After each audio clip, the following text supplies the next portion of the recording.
నమస్కారం. సైరా శక్తికి స్వాగతం. జూన్ 11 నుంచి జూలై 9 వరకు కూడా మూడాలున్నాయి. అయితే ఈ మూడాల సమయంలో ఎలాంటి పనులు చేయకూడదు, శుభకార్యాలు అస్సలు చేయకూడదు అంటారు. ఎందుకని ఈ విషయాలన్నీ కూడా మనం గురుగారిని అడిగి తెలుసుకుందాం. నమస్కారం గురుగారు. నమస్కారం అండి.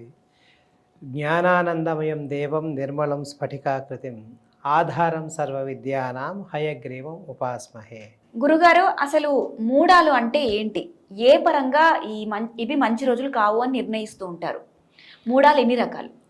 మనకి సాధారణంగా 2 రకాల మూఢాలు మనం చెప్తాం.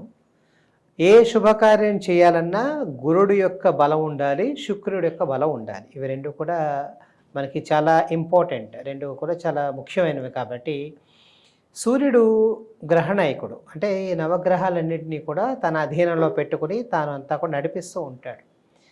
సూర్యుడు చాలా పెద్ద గ్రహం, అంటే నక్షత్రం అని మోడర్న్ సైన్స్ చెప్తున్నా కూడా ఆ గ్రహ కారకత్వం ఉంది. కాబట్టి మన ప్రాచీనులు గ్రహంగానే సూర్యుడిని చూస్తూ వచ్చారు. సూర్యుడికి సమీపంగా సూర్యుడు సంచరించే రాశిలోనే గురుడు ఉంటే గురుమూఢమి అంటాం, శుక్రుడు ఉంటే శుక్రమూఢమి అంటాం.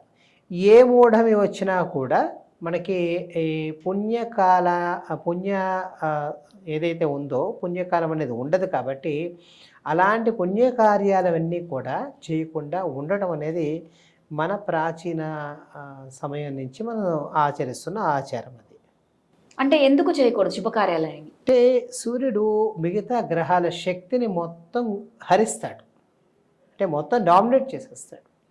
అంటే మనం ఒక్క స్పీడ్లో ఒక వెహికల్ వెళ్తుంది, చాలా ఓవర్ స్పీడ్ వెహికల్ వచ్చింది అనుకోండి, అది ఎలా డామినేట్ చేసి వెళ్ళిపోతుందో సూర్యుడు ఇటు గురుడు యొక్క కారకత్వాన్ని శుక్రుడి యొక్క కారకత్వాన్ని కూడా గ్రహించేస్తాడు. సూర్యుడు జ్యోతిష్య శాస్త్ర పరంగా శుభుడు కాదు. కాబట్టి ఈ సంయోగ కాలంలో మనం శుభకార్యాలు చేయకూడదు అని చెప్పి శాస్త్రం మనకి నిషేధాన్ని పెట్టింది. అయితే శుభకార్యాలు అయితే చేయకూడదు, కానీ కొన్ని పనులు చేయాలి అంటారు మూఢ సమయంలో. అవేంటి? అవి ఎలాంటివి అంటే మన ప్రాచీనులు చాలా గొప్పవాళ్ళు, చాలా జ్ఞానం కలిగిన వాళ్ళు ఆపకూడని పనులు ఉన్నాయి. సో గురుమూఢమి లేదా శుక్రమూఢమి అయ్యే వరకు కూడా ప్రసవాన్ని ఆపటానికి లేదు. కాబట్టి అలాంటివి ఏమన్నా ఉంటే, ఇంపార్టెంట్ ఏమన్నా ఉంటే వాటిని ఆపకూడదు. శస్త్రచికిత్సలు ఏమన్నా ఉంటే, ఆరోగ్యపరమైన ఏమన్నా ఉంటే వాటిని కూడా ఆపకూడదు. పిల్లలకి మనకి అన్నప్రాశన అంటూ ఉంటుంది. అన్నప్రాశనకి నిజానికి 6 నెలల 6 రోజులు కానీ 5 నెలల 5 రోజులు కానీ ఇలా మనం సాధారణంగా లోకాచారాన్ని బట్టి చేస్తూ ఉంటాం. ఇలాంటివన్నీ కూడా మనం ఆపకుండా చేసుకోవచ్చు. అద్దెలు మారటం అనేది మూఢంతో సంబంధం లేదు, ఎందుకంటే మనం కిరాయి ఇంటికి వెళ్ళినప్పుడు అవన్నీ మనం చూసుకోవాల్సిన అవసరం లేదు. కాబట్టి వాటికి మనకి ఈ మూఢంతో సంబంధం లేదు. భూ సంబంధించిన లావాదేవీలు, రిజిస్ట్రేషన్స్ లేదా ఇంటికి సంబంధించిన రిజిస్ట్రేషన్స్ లాంటివన్నీ కూడా మనం చేసుకోవచ్చు. అయితే గృహప్రవేశాలు, గృహ నిర్మాణాలు, వివాహాది ప్రయత్నాలు, పెళ్ళికి సంబంధించిన నిశ్చయితాంబూలాలు తీసుకోవటం ఇలాంటి శుభకార్యాలు మాత్రం చేయకూడదు. అలాగే చిన్నపిల్లలకి పుట్టు వెంట్రుకలు అని చెప్పి తీస్తూ ఉంటారు, కేశఖండన, అది కూడా ఈ మూడవ రోజుల్లో చేయటం అనేది సరైన పద్ధతి కాదు. ఒకవేళ మూడాల్లో మనము ఆల్రెడీ ఒక పని స్టార్ట్ చేసి ఆ పని తప్పక చేయాల్సి వస్తుంది. ఒకవేళ చేయాల్సి వస్తే శుభకార్యం అనుకోండి, ఏదైనా శుభకార్యం తలపెట్టినప్పుడు ఖచ్చితంగా చేయాలి అనుకుంటాం. ఒకవేళ అలా చేస్తే గనక ఫలితం ఎలా ఉంటుంది? అంటే ఇక్కడ వద్దు అని చెప్పిన తర్వాత కూడా కొంతమంది చేయటం అనేది, అంటే మనకి ఆగలేని వాళ్ళు, లేకపోతే మనకి ముఖ్యంగా విదేశాలకి వెళ్ళాల్సిన వాళ్ళు, ఇలాంటి వాళ్ళు కొంతమంది తప్పని పరిస్థితుల్లో ఇలాంటివి చేయాల్సి వస్తే దానికి సంబంధించిన శాంతి కూడా చేసుకోవచ్చు. అంటే సాధారణంగా ఏ పని చేసినా, శుభకార్యం చేసినప్పుడు ఉదక శాంతి అని చేస్తూ ఉంటాం. అంటే ఆ గృహంలో లేదా ఆ ప్రదేశంలో ఏదన్నా మనకి ప్రతికూలానికి సంబంధించినవి ఏమన్నా ఉంటే అవన్నీ పోవటానికి శాంతి ఉంది. కాబట్టి ప్రతిదానికి ఒక శాంతి ఉంటుంది. తప్పని పరిస్థితుల్లో మీరు చేయించుకోవాల్సి వస్తే శాంతి ప్రక్రియని అనుసరించి దాన్ని ఆచరించి మీరు ఇలాంటి పనులు ఏమైనా చేసుకోవచ్చు. అయితే అవి కాకుండా చిన్న శుభకార్యాలు ఉంటాయి.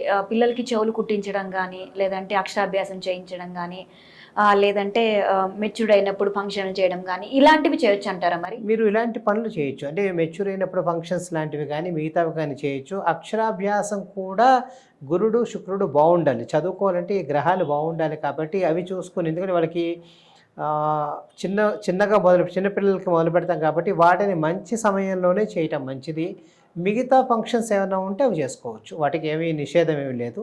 సాధారణంగా చేసేవన్నీ కూడా మనకి నలుగురిని పిలిచి ఫంక్షన్స్ చేసుకునే మిగతా ఏవైనా ఫంక్షన్స్ ఉంటే అవన్నీ కూడా చేసుకోవచ్చు. అయితే ఈ మూఢ సమయంలో పితృతర్పణాలు వదలొచ్చు అంటారు? తప్పకుండా పితృకార్యాలు చేసుకోవచ్చు, తద్దినాలు పెట్టుకోవచ్చు. ఆ మూడల్లో మీకు అమావాస్య కానీ లేదా సంకర్మణం కానీ ఉంటే తప్పకుండా చేయాలి. వాటిని వదలటానికే లేదు కాబట్టి తప్పకుండా అవి చేయాల్సి. అలాగే గురువుగారు, మీరు చెప్పినట్లుగా గురుమూఢం అంటే ఏంటి, అలాగే శుక్రమూఢం అంటే ఏంటి? సూర్యుడితో గురుడు కలిసి ఉంటే గురుమూఢమి అంటాం, సూర్యుడితో శుక్రుడు కలిసి ఉంటే శుక్రమూఢమి అంటాం. ఏ మూఢమైనా సుమారుగా నెల రోజులు మాత్రమే ఉంటుంది. ఎందుకంటే ప్రతి రాశిలోనూ సూర్యుడు ఒక నెల మాత్రమే సంచరిస్తూ ఉంటాడు. సూర్యుడు ఎక్కడ సంచరిస్తాడో ఆ సమీపంలోకి గురుడు కానీ శుక్రుడు కానీ రావటం, లేదా శుక్రుడు సంచరించే గురుడు సంచరించే ప్రదేశానికి సూర్యుడు రావటం నుంచి గురుమూఢం ఏర్పడుతూ ఉంటుంది. ఇప్పుడు గురుమూఢం మనకి 9వ తారీఖు నుంచి జూలై నుంచి అయిపోయినా కూడా మనకి ఆషాఢ మాసం కాబట్టి సుమారుగా 26 జూలై తర్వాతే మనకి శ్రావణ మాసం నుంచే ముహూర్తాలన్నీ కూడా మొదలవుతూ ఉంటాయి. అది అయిన తర్వాత మళ్ళీ మనకి శుక్రమూఢం వస్తుంది.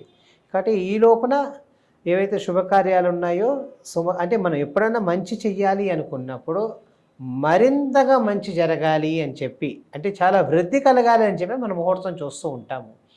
ముహూర్తం చూసుకొని చేస్తే చాలా మంచి కలుగుతుంది, విస్తారంగా ఉంటుంది, అందరికీ బాగుంటుంది. కాబట్టి వీటిని పాటించడం అనేది మనం ఎప్పటి నుంచో చేస్తున్నాం. ఈరోజు కాదు, కొన్ని వేల సంవత్సరాల నుంచి మనకి వాడుకలో ఉన్నవి. కాబట్టి మనం కూడా అదే దారిలో నడుద్దాం. పెద్దలు ఎందుకు చెప్పారో వాళ్ళు ఎన్నో అనుభవించి వాళ్ళంతా క్రోడీకరించి వాళ్ళ అనుభవాన్ని చెప్పారు. కాబట్టి ఆ దారిలో మనం వెళ్ళటం వల్ల నష్టమే లేదు. కాబట్టి వీలైనంత వరకు మరీ పీకల మీదకి వచ్చి అత్యవసరమైన వాటికి ఆగకుండా కొంచెం ఆగగలము అనుకున్న వాటికి ఆగి ప్రయత్నం చేస్తే బాగుంటుంది. అయితే ప్రతి సంవత్సరం కూడా మూడాలు అనేవి ఈ ఆషాఢ మాసం సమయంలోనే వస్తూ ఉంటాయి?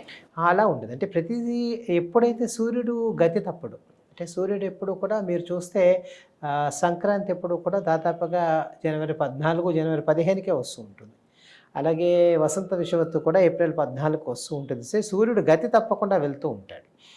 మిగతా గ్రహాలన్నీ కూడా గతి తప్పుతూ ఉంటాయి. కాబట్టి ప్రత్యేకించి ఈ సమయంలోనే మూఢం వస్తుందని చెప్పలేము. కానీ వీళ్ళు అటు ఇటుగా తిరుగుతూ ఉంటాడు. గురుడు ప్రతి రాశిలో సంవత్సరం ఉంటాడు. మొన్నటి వరకు మిథునలో సూర్యుడు ఉన్నాడు కాబట్టి, మిథునంలో గురుడు ఉన్నాడు కాబట్టి గురుమూఢం వచ్చింది.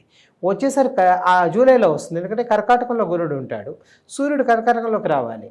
కాబట్టి అలాగా ఈ మూఢం ఏర్పడుతుంది. కాబట్టి ప్రతి సంవత్సరం కూడా ఇదే తేదీలు ఇదే నెలల్లో వచ్చే అవకాశం లేదు. ఈ కాలచక్రం అనేది గమ్మత్తుగా తిరుగుతూ ఉంటుంది. కాబట్టి ఆ కాలచక్రాన్ని అనుసరించి పంచాంగంలో నిర్ణయిస్తారు. దాన్ని చూసుకుని మనం పాటించాలి. మూడాల గురించి చాలా చక్కగా వివరించారు గురుగారు. నమస్కారం. నమస్కారం అండి.